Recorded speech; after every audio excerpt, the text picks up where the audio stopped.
Hello and welcome to our webinar. Thank you for joining us for today's webinar titled Understanding RAM Selection and What the Figures Mean. I'm Jodie Rizet O'Brien and I'm one of the Sheep Connect coordinators along with Ian McFarlane.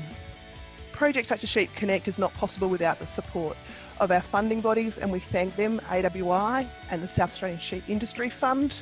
If you'd like to know more about Sheep Connect, please visit sheepconnectsa.com.au, or we invite you to follow us on Twitter. A few upcoming events. We've got a webinar on the 4th of September with Ben Swain titled SIRE Evaluation in South Australia. Further details coming out to your inbox very soon.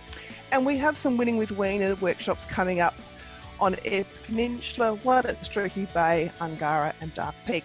Please contact us or have a look at our website to register for those events. It's my pleasure to introduce tonight's speaker, Michelle Cousins from Cousins Merino Service, where she's a partner based at Borough. Michelle is involved with data management and is a service provider for data entry into sheep genetics and provides workshop delivery to producer groups and schools. She's also an accredited provider of RAM Select and electronic ID of sheep workshops. At this time, I'm going to hand over the floor to Michelle, who's going to start today's presentation. Thanks, Michelle. So tonight I'm talking on understanding RAM selection and what the figures mean. So I'm going to go through why RAM selection is important, using raw data versus breeding values, what is an ASBV or breeding value, and also indexes, how to use percentile band reports, selecting and buying RAMs and the importance of not just buying on figures alone, and using some of the new tools that are out there to assist selection. So a lot of what I'm going through tonight has been based around the RAM Select workshops that have been run previously. So some of these slides I have taken from or adapted from this presentation, so I'd just like to acknowledge that. That RAM Select was developed by the Sheep CRC with the input from Alan Casey and Brian Ashton. So we do have quite a bit to cover this evening, but please ask questions as we go, because if you're not understanding something, it makes it very hard to follow on. And the whole point of it is to help you understand what breeding values are and how you can utilise them within your own flocks. So why RAM selection is important? Your choice of RAM has arguably the biggest impact on the genetic gain within your flock. So we're hoping that a RAM will sire between 40 to 80 offspring per year. And buying the right RAMs, therefore, for your business is vital to ensuring that you continue to improve your flock and drive genetic gain. So it's one of the most important decisions that you can make to improve the profitability of your flock and to strive for improvements.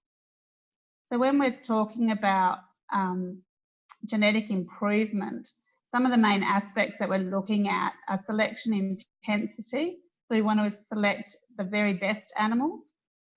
Selection accuracy, where we want to be able to pick those best ones more often. So we want to be really good at it. We want to breed from them as soon as we can. So we want a small generation interval. So we're actually getting those better genetics quicker through our flock. And we need some variations so that we've got some difference to pick from.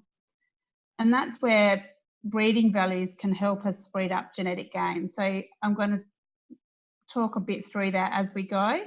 But basically it's giving you a tool to be able to measure that intensity and to provide some benchmark within your flock. So traditionally, we've all selected RAMs based on raw data, and historically, the industry has made some large gains in production through visual selection. So we need to consider what impacts the way a RAM looks phenotypically, and when we're using raw data such as micron, body weight, or fleece weight, it's a useful selection method, but we need to consider what's impacted those measurements. So there's lots of things that will impact on the way a RAM looks. And when we're at a RAM sale and we've got all the sheep prepared the same way at that sale, we can be reasonably confident on our decisions based on those raw figures when we're looking at those more highly heritable traits such as micron and body weight. But it's those harder to measure traits that we're not quite sure what those values are going to be. So when we're looking at reproduction or worm egg count, we need a bit more information rather than some of those figures that are presented. So it's important to remember that even the best RAM on figures can still be a visual cull animal and can have a negative influence on your flock. So there's lots of examples that you can use for that. So such as your overshot jaws or your bad feet, it might be poor shoulders. Some of those traits with wrinkle and actually legs and feet are now being used within ASVVs, but not extensively. So it just depends on the information that the stud breeder records to what's reported back with breeding values. So it's still very important to make sure that you select an animal that can survive and thrive. There's no point having an animal with the best figures if it can't actually walk to water or service for use. And I've just popped the reference to the visual classing of merino sheep by AWI. That's quite a good publication that goes through some of the attributes to look for and provides a really good methodology to what you should be looking for. So when we're looking at this slide and we're looking at which RAM you would choose, we've got the two RAMs there in the picture, and I think it's a bit of a trick question. It's fairly obvious that you'd choose the RAM at the back if you had to select visually. But the RAM at the front is actually a triplet, and those two animals are genetically the same. So it means even though they look different, they have exactly the same breeding value and will produce offspring of the same value within your flock. So there's a number of things that will impact on the way an animal looks. And when you're looking at this slide, it's a good way to think about what they may be. So we're looking at birth type. It could be that the animal in front is actually a younger animal. So we're actually quite biased towards what we're looking at and not actually thinking about what lambs the animal is going to produce. So we need to actually change our focus away from sometimes about how an animal is looking, which is their phenotype, to actually wanting to know what they're going to be able to produce and what those lambs are going to be that are on the ground. So this is just an example of rearing type, which is obviously an environmental effect. So you can look at those weights for the singles, twins and triplets. So if we were visually classing those animals, which you often do at quite a young age where you still have that twin effect on those sheep, you can tend to penalise yourself by actually culling out some of your good animals based on weight or a phenotype, when genetically that breeding value is the same. So it just goes to show the importance of having information. So what you don't measure, you don't know. So really important to think about some of those things when we're looking at RAM selection. I won't spend any time on this slide, but this is just a quick look at some of the heritability. So you can see their fibre diameter is quite a highly heritable trait. Your fleece weight, staple strength, eye muscle, fat are moderately heritable, and those harder to measure traits, especially like your worm count and your reproductive traits, are quite lowly heritable. So we actually need more information on them. So what is a breeding value? So a breeding value is produced by Merino Select and Lamb Plan, and it takes the raw measurements of animals and adjusts them for environment and management. And it gives the genetic value, the Australian sheep breeding value or ASVV of the animal. So an ASVV will allow us to predict how a ram's progeny will perform, which is what we've just been demonstrating is the most important thing. So how is a breeding value calculated? So we have the actual animal itself. We have half brothers and sisters. We have the sire, the dam. We have correlated traits. We have environment and management, and we have heritability. And it's all taken into account to produce a breeding value. So just want to make sure that everyone understands what I mean by correlated traits. So when we're talking about traits like micron, we know that traditionally the higher the micron, the higher the fleece weight and the body weight. So it's a positively correlated trait. And so that's actually taken into account in the breeding value. And you have some of your negatively correlated traits, which is in reverse, I suppose. So if you're looking to select for a lower micron, then you know that that's going to impact negatively on your fleece weight and your body weight. And what we try to do is counteract that by selecting those animals that are going against that correlation. So there's lots of things that a breeding value takes into account so that it actually makes that adjustment, all of those impacts for you, so that you can be confident when you're selecting the animals that we've taken into account all those things that will affect what an animal looks like, and we can get an indication of what kind of lambs it's going to produce. So commonly measured traits are clean fleece weight, fibre diameter, staple strength, and staple length, and breech wrinkle we're seeing more of now. We have live weight, fat depth, and eye muscle depth. And we have our wet counts, our immunity to worms, and number of lambs weaned, and our maternal weaning weights. And as reproduction's come a bit of a key thing within industry, we're seeing a lot more information on the number of lambs weaned and number of lambs born coming through as well. So when we're looking at an ASBV, they are actually, will all have in front of them the age of measurement, so we can actually know when that measurement was taken. So we have an abbreviation for each of those age stages. So you have B for birth, you have your weaning, post-weaning, yearling, hogger, and adult. And examples of that are your BWT, which is your birth weight, which can actually confuse growers because they'll see that as body weight. So just to remember that that first letter is always the age stage followed by the actual trait. And so there we have the P for post-weaning weight and yearling clean fleece weight. So when we talk about an ASBV, it's expressed as a deviation from the average animal in the database in 1990, and it's based around 0. So in 1990, all the animals in the database, that average was calculated and that level was given the 0. So all animals since then have been given those traits are expressed as a positive or negative value based around that 0. And that will make more sense as we go along in the presentation.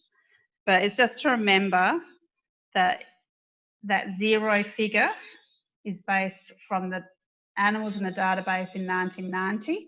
And with some of the newer traits, that's actually from the year 2000. So all the units that we have here, we have expressed differently. So your wool weight is as a percentage, fibre diameter is microns, number of lambs weaned is a percentage, live weight is kilograms, and fat and muscles expressed as millimetres. And that is shown as well so that you actually understand the figures that you're given. One thing that you do need, that people do get a little confused about when they're talking about figures is how do we know how an animal is performing and how do they make adjustments for that? So when we're comparing rams across properties, and this is where expressing it as a deviation kind of makes sense. So here we've got 3 properties, property A, B, and C, and we've got the live weight of those rams on those property. So our green ram on property A weighs just over that 35 kilograms, and property B around the 45, and property C somewhere in between, so around the 40. To have an ASBV, you have to have linkage. So we have to have a common sire used on different properties so that we actually know how those animals are performing. So the pink animal is our ram that's been used on all those properties, on property A, B and C, so that we can compare how those rams are performing. So on property A, their own ram has performed 1 kilogram better than the link sire. On property B, the link sires perform better, so their ram's minus 3 kilograms than the link sire. And on property C, our ram here has performed a lot better than the link sire at above 5 kilograms. So because we've got that link sire, we can compare and take our environmental factors. So we would say by looking at that property B, this blue ram and the red ram, they've obviously been in a good paddock and looked after, so they've done very well. So we're able to take that into account when we're looking at the breeding values. So we have that link sire, so that's our benchmark animal. So if you remember from that previous slide, in property A, that green ram was 1 kilogram above the link sire. On property B, even though these animals were the heaviest, their own ram performed worse than the link sire, and here we performed better. So that red ram here at plus 5 kilograms has performed better compared to that benchmark animal. So it just gives you a way of working out how they adjust for those environmental factors on property. So when we bring all the units together of breeding values, this is how some of the pen cards can look, and I'll show you some different ones as we go. Oops, sorry, let's go back. So you can see we have the age stage in front of the trait that's measured. We then have the actual breeding value and accuracy and catalogue average. And what each stud will show will be a little bit different, but we'll talk about those as we go, and that will hopefully make a little bit more sense. So accuracy is reported on those placards as well, and it comes with all breeding values. So if they don't meet the threshold for accuracy, you cannot get a breeding value. So if a breeding value is reported, it means there's enough information to make a prediction on how that animal's progeny will perform. So here on that first in the blue, you've got an animal's own measurement. So if we just have an animal's own measurement, and here it's sitting up just over that 60%. So it's a relatively highly heritable trait. So this would be something like your body weight. As soon as we start getting some more information on that animal, we improve that accuracy. So we know a bit about the animal. We know who its parents are, so we know the sire and the dam. And we have, and this is the 15 siblings or brothers and sisters that we'll know about. So we know some information, we can make slightly better accurate predictions. Where we start to get a big jump in accuracy is when we start getting some progeny from the animal, and we can actually start seeing what kind of lambs it does produce. And we get quite a big jump then in our accuracy. So for this one here, we've got our 30 progeny on the ground. And as soon as we get up to that 200 progeny, we can be pretty close to that 100% accuracy of what we think that animal's going to produce. That doesn't have to all be within one stud. It may be a sire that's been used on different properties, and we've got progeny out there from different producers reporting into sheep genetics so that we can make some better predictions. So obviously the accuracy is going to improve as the animal gets older, but we want to be able to make our selection decisions early. So it's a bit of a quandary there to where you're going to select. So we need to be making our decisions based on as much information as we can, but not wanting to wait too long so that we miss out on that selection pressure from selecting from those animals at an earlier age. So breeding values, because of that, will obviously change. So when an animal is born and we have that initial breeding value with a lower accuracy because we don't have many measurements. So here that accuracy where the red arrows are is at 0.5. When we start to get some more information, so where those green arrows are is traditionally around the 18-month-old mark. So that's basically where you're buying your rams at that stage. So we've got some information perhaps about the brothers and sisters. We know who the sire is, we possibly know the dam as well, and we're making some accurate predictions. And that accuracy will obviously increase as the more information we have on that animal.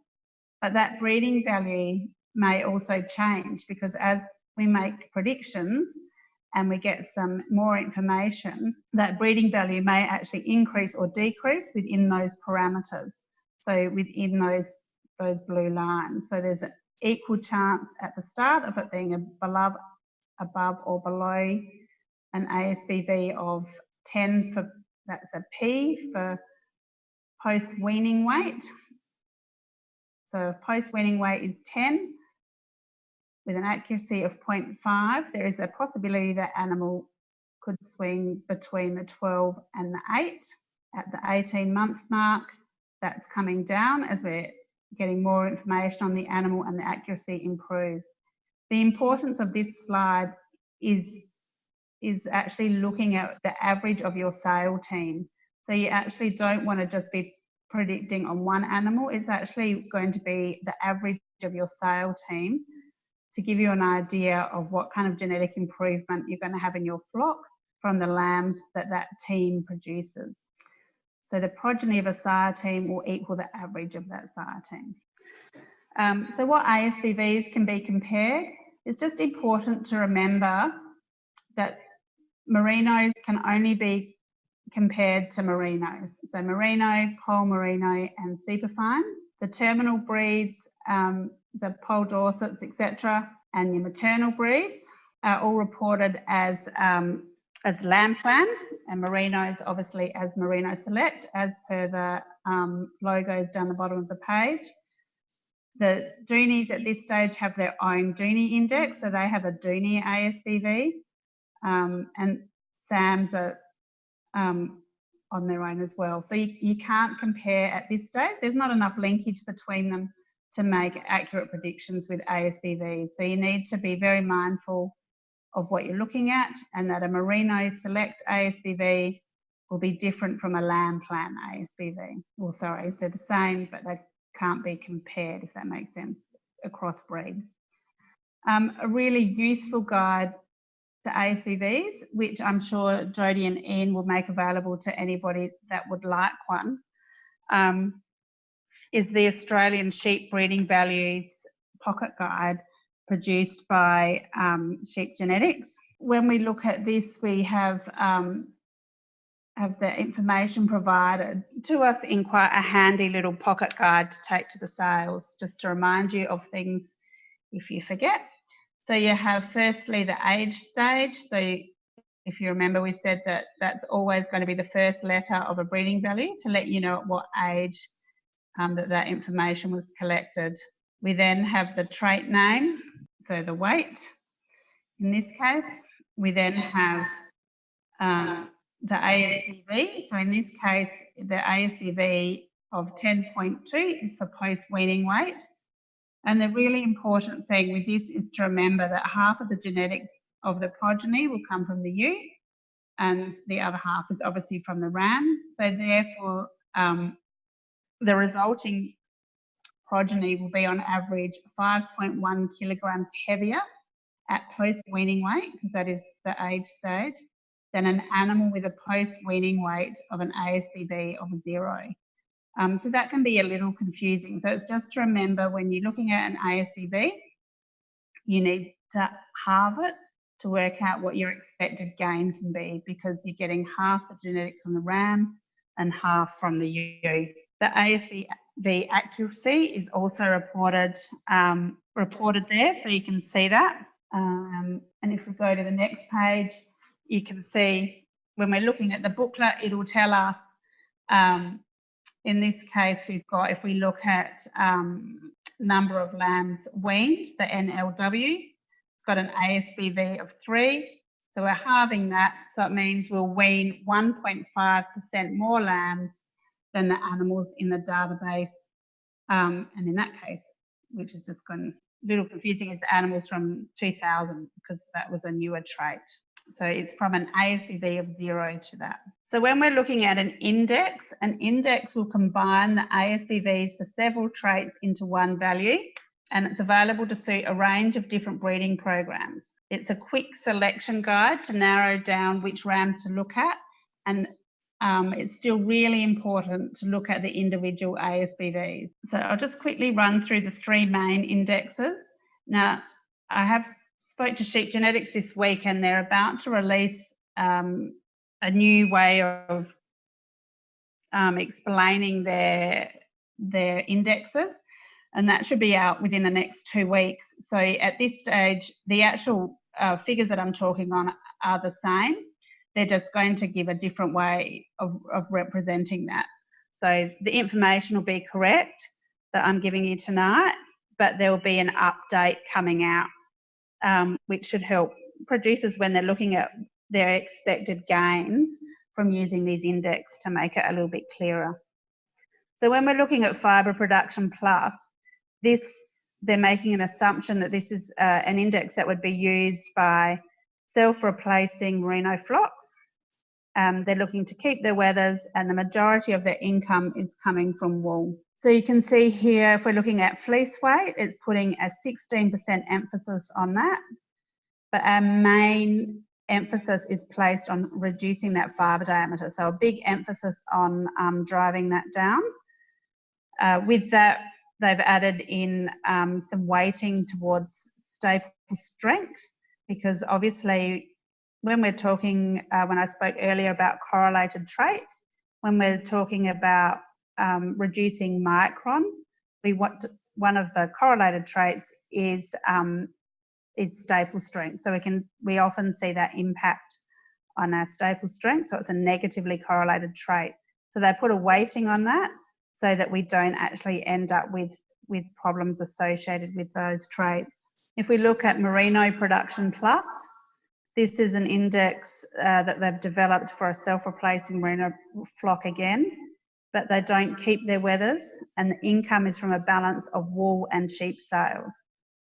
Although with the wool market at the minute, it's quite a few that are now looking at keeping some of those wethers while they're managing to make a bit of money. So you can see here that the actual emphasis that they're putting on fibre diameter has dropped down from that over 50% down to that 19%, but they've put the largest weighting on fleece weight. So they're saying that fleece weight here for merino production is that real profit driver that we're looking for.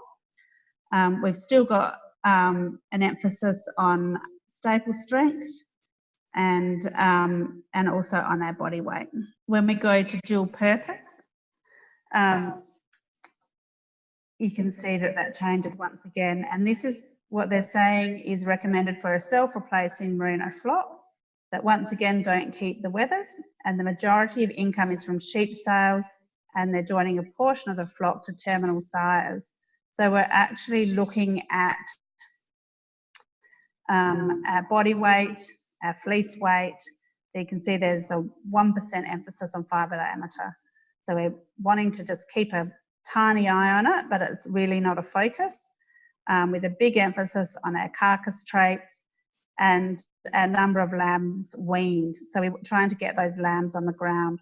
So they're using a lot of information to collect for this index, well, for all indexes. So for number of lambs weaned, it's not just the trait of number of lambs weaned, so not just your NLW trait that they use to collect it, but all the correlated traits that go with that, they use to calculate within that index to give you a figure. So that information that I've just put up. There's really good resources on the sheep genetics site, and once they put up their new information on indexes, it can help you with trying to select which one works for you better.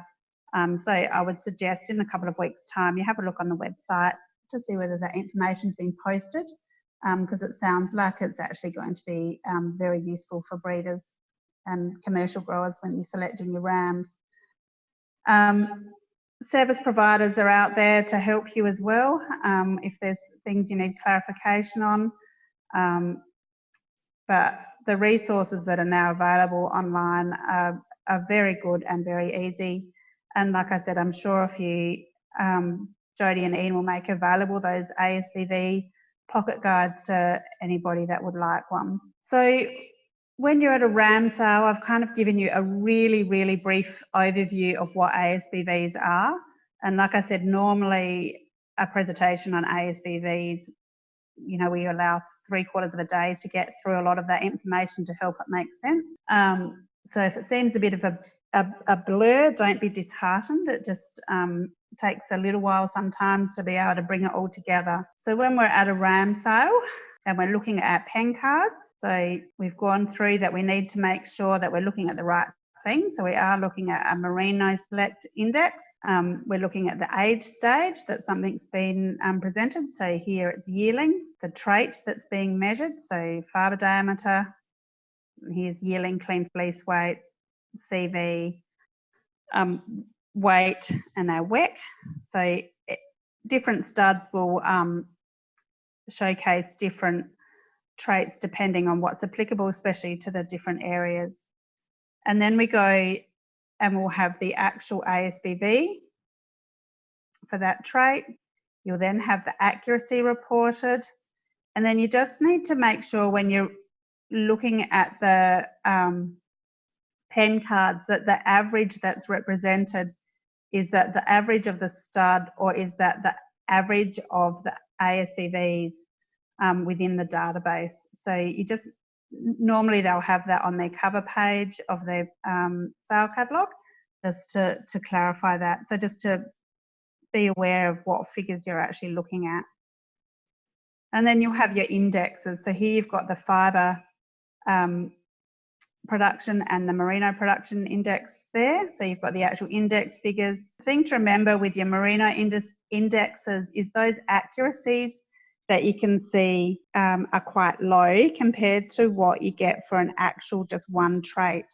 So if you look at that fibre diameter, that's saying that it's got an accuracy of 82, whereas your index there, it's the fibre plus index has got an index of accuracy of 51. So there's quite a difference, and the reason being that those indexes are using a lot of traits to produce that. So whilst that accuracy is slightly lower, it is still a really good indication to select on. And like I said before, it has to meet a accuracy threshold or you won't get a ASBV reported, and that includes indexes as well. Now, trying to make sense of all that information and what it means can be a little tricky, and that's what a percentile band report is for. So what a percentile band does is it compares the current drop of animals and describes the animal's performance compared to other animals in the drop, and it's available for a range of traits and indexes. So this is the current percentile band, and these are available on the Merino Select website. And so when we get one of these, the things we need to look for is once again, make sure we've got the right breed, and we check the date to make sure you've got the correct table and that it's current. So you can see here that the run date was the 21st of June 19, but it's got all the animals born in 2017. And the reason for that is your 2018 drop animals, all that information is just being collated now, and I've just sent a few in for some of our clients. So that information hasn't come up on the percentile bands yet. So I would expect generally around August there's another update that comes out, and then that will show the animals born in 2017, and this percentile table will update again. So you just need to make sure you're looking at the right one. So there's no point keeping one of these in your pocket or on your computer from, 5 years ago and then reusing it, because these values will change as the animals in the database are updated. So next, we're going to select the trait of interest. So here we've gone to the yearling clean fleece weight column, and we're going to have a look at where an animal with an ASVV of 20.5 would sit. So it's a plus 20.5, and that animal is, so we go across to the band column to see where it's sitting, and it's sitting at 20%. So an animal with an ASVV of plus 20.5 for yearling clean fleece weight is sitting in the top 20% of animals within the Merino Select database. So that's all the animals across Australia in the database sitting there. So that's a very good figure for that animal, sitting in the top 20%. So if we looked at a pen card, so for this one here, so if we wanted to use an index to help us with our selection and we wanted to see if that was a good or bad index, an index is a good one to use because we go an animal with, in this case, the Merino Production Index is sitting at, for this animal, is 176. So if you find that there, and then we go and have a look on our percentile band where that animal is sitting. And so they are actually sitting in the top 2% of animals in Australia. So that figure is very high. But when we're looking at those figures, just remember, and this is what a lot of people get confused because they like their percentage figures. So if I said I had an animal with a dual purpose index of 115, you kind of go, well, that's, 15 above 100, that has to be really good. But if we find that on this column, if you look down the dual purpose column and find 115, that animal is actually sitting in the bottom 90% of animals within Australia, because we need to remember that these figures are based on an average of 0 in 1990. It's not a percentage figure. It's from that 0 base from 1990. So we need to use a percentile band to make sense of what those figures are. So if I'm at a ram sale, we can use those percentile tables to actually make sense of what the animals are that we're looking at. So if we have rams with a fibre diameter, so we go to the first column and we look at yearling fibre diameter, and we have an animal with a -1 for fibre diameter.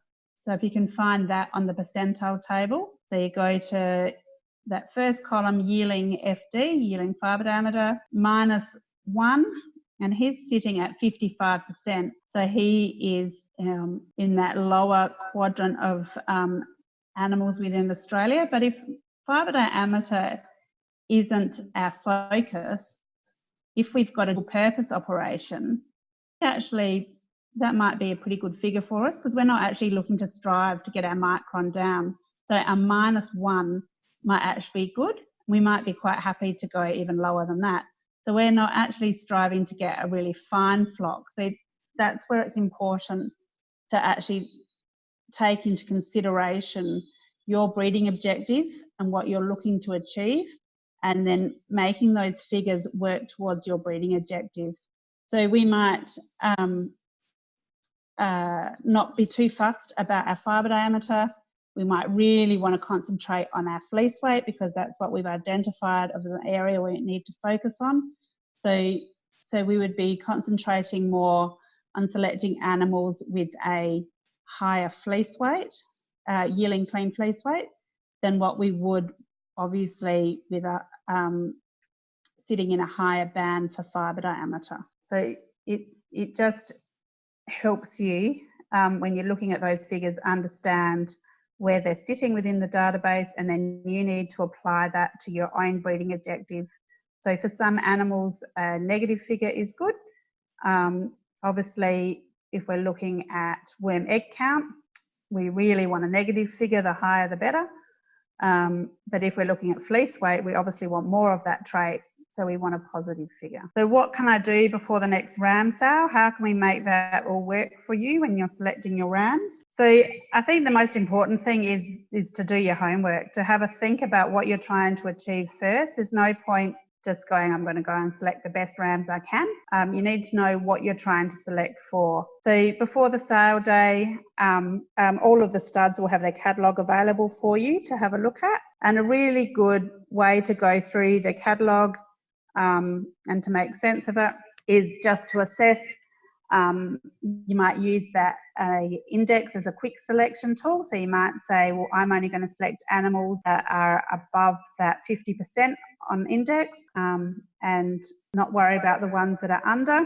And then you can look at the individual traits of those animals to fine tune it to your breeding objective. And you might select them one for, yes, that suits my breeding objective. That would be the most highly desirable ram. So I'd give him a 1.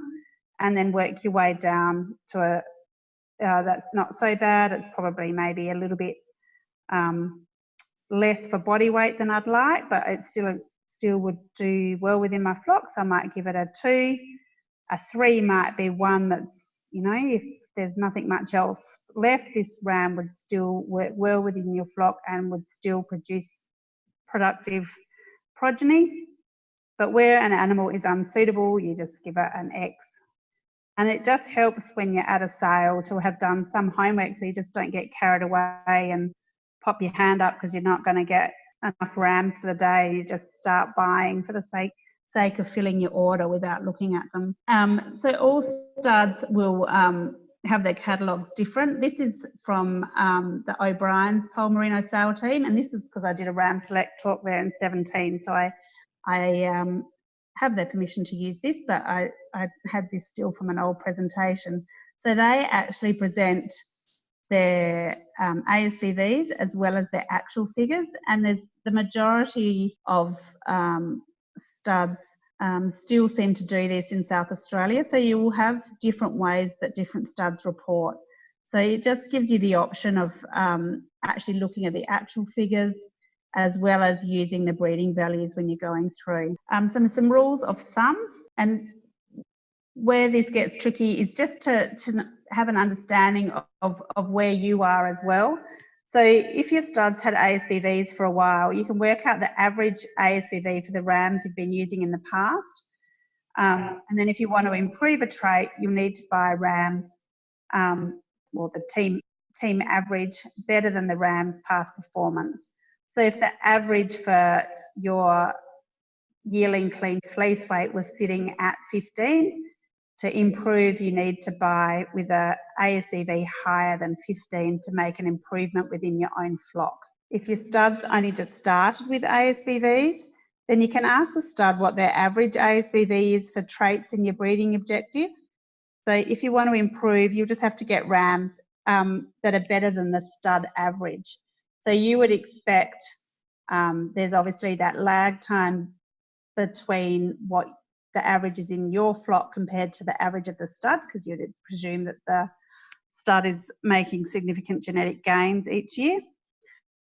But if you work on buying above the average ASVV for that trait, then that's going to give you something to benchmark off and help you with your selections. If your stud has ASVVs, yeah, you can benchmark to industry using those percentile band tables. So on the percentile band tables, it's really good just to circle what your past sale teams have been for the different traits, and then you can work out where your average is, and then you can select from that. If you are just starting out with ASVVs, like if your stud's just starting out, obviously you can use that percentile table and just circle there where their average is so that you've got an idea of where you need to select. If they're not using ASVVs and you're just working off actual figures, you can apply exactly the same principles to help you make genetic gain. So you want to be selecting better than the stud average. There is some tools out there to make that simpler, and one of them, which was developed by the Sheep CRC, is the Ram Select app. They call it an app. It's actually a web-based tool. So it's there to make ASVVs simpler to use. So you just can log on to ramselect.com.au, and I'm pretty sure that subscription is only $25 for the year now. So it's a very cheap tool. It's free for studs to, at this stage, to put their sale teams up on this app, and they're actually getting quite a number of studs that are doing that. So what it does is it allows, this is what the page will look like when you log on. It'll come up with the option to select sale catalogues, and I'll just really quickly run through this. You can select fine rams. You can select how many rams you want to list. You select your breed type, obviously, what type, and then you can choose your studs. So the studs will obviously not list their sale catalogues until they've actually got that catalogue prepared. So you just need to be mindful of that. Or you can actually choose all sales if you would just want to try and select the best rams for those breeding values that might suit you. And then you can sort based on your postcode where you select them from. It then gives you the option to fine tune that. So this is just the Percentile polls. Gives you the option then of using slider bars to actually select on those breeding values of what's important to you. So put basically your breeding objective, and it summarises that with a pie chart. And you can use the slider bars to emphasise different traits, and then you can actually change that to fit your own breeding objective better. And then it will list those animals in order, in rank order, based on what you've selected on those slider bars. So it gives you that option to make some, instead of having to manually go through a catalogue, you can actually now do it on a lovely web-based tool. You can actually then, has got it fine-tuned to be, and there has been some upgrades since these slides, so it may be the basics are the same, but it is a little bit more fine-tuned. So you can then put them by lot number as well. If you click on the individual animal, you'll get the actual ASB information for each trait for that animal, and you can print or download your list. And then obviously it's also saved within that tool. And so then you've got that for your successive years information on what your sale team records were to help you with your future decision making. So it's to help make that a little bit easier. Now, if you haven't been using ASBVs and you want to be able to work out where you're sitting within industry, there is some other new tools out there. So with the sheep CRC now folding, all of this work's been taken on by the sheep DNA company. And so they're now offering a variety of different things. So part of that is the genomic testing and parentage testing, as well as the poll test, which I won't spend any time on. But it's the flock profile test that may interest some commercial growers. So it'll allow you to genotype 20 ewes or rams to provide an estimate of your flock average genetic merit or your average ASBV of your flock. And with the demonstration flocks that are around Australia, they actually now have enough information to be able to provide this to just about any merino flock. So I think the cost at the minute is $700, but it will give you that ability to be able to work out where you're sitting in industry. So they'll report back on those ASBV scales, and you'll be able to make some decisions on your flock to improve it based on some actual measurement. And so that's how they're recommending their genetic success cycle. So it's just some new tools that are out there. I've really touched on it really, really briefly because we just don't have time tonight to go into it in too much depth. But just wanted to make sure as we get towards the end of the talk that I just focus a little bit on that visual grade. As I said at the beginning, there is no point in having a high indexing ram that you've selected if it's actually not going to be able to perform within your flock, or if it's bringing a negative trait to you that's actually going to impact on your production. So while we've applied a process to select and measured traits, you can apply the same principles to the visual grade. So you go through and use a system when you're looking at them, and it also helps you when you're trying to work out how much you should pay for an animal. Obviously, you're going to spend a little bit more on an animal that you consider a 1 or a 2 to what you would on that 3. So when you combine your measured and visuals, so if it's a 1 for a visual and a 1 for a measured, that's pretty easy. But normally the lowest of the measured and the visual grade equals the overall grade. So if it's a 3 for visual and a 1 for measured, then you go on that lowest measurement. It's a 3 because there's actually some traits there that you don't want carried through within your flock. And that obviously works in reverse. If it's a 3 for measured but a 1 for visual, it's still a 3. But that's just an easy guide. You might have develop your own system that helps you on the day. But the aim is just to have done that little bit of homework and have some pre-planning done before you go to your next ram sale. Okay, so hopefully I've covered off on what I said I was going to for you, and I hope it all made sense. No one has posted any questions, but please think up some for the end of the talk. So really, in conclusion, I just want to stress the most important thing is really to have a clear breeding objective. If you have an idea of where you're heading or what traits really need improving within your flock, it's going to give you a clear guide on what kind of rams you need to be selecting for. Benchmarking is made a lot easier when you're using ASBVs, but you don't necessarily have to use ASBVs to benchmark. There are other ways to do that, but it just gives you a way of making sure that you are making genetic improvement within your flock and you are selecting the better rams each year. Do your homework before a sale, and don't forget the importance of visual traits and inspection as well as the measured traits. And that's all from me. So thank you very much for listening to me, and I hope I've imparted some useful information. Thanks so much, Michelle. If people have got some questions, pop them in your Q&A box and I'll pose them to Michelle. And I have got one here, Michelle. We talked a lot about the correlation with fleece weight and negative correlation. How far can people push that, I guess, is the question that's come in, without it impacting on their doing ability and other traits within the animals? Because I guess I think the question's based around a lot of emphasis at the moment with wool prices on clean fleece weight. How far can you push that before it negatively influences other aspects? So the more you concentrate on just one trait, obviously that's going to influence other traits. So if you start thinking about, when I spoke about correlated traits, some of the things that are highly correlated with increasing fleece weight, it can affect obviously micron, so you're going to get a stronger micron.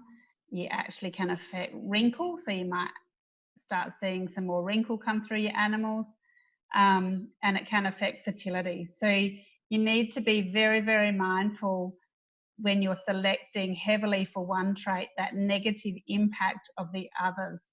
And so that's where, when you're looking at, so if you really want to push fleece weight, you need to be very mindful of those other negatives. So you might have a really big emphasis on trying to select for those outlying animals. So those animals that are very good for fleece weight and good for micron with low wrinkle. So there's animals that will be out there that can do that, and it's just having that information to select for it.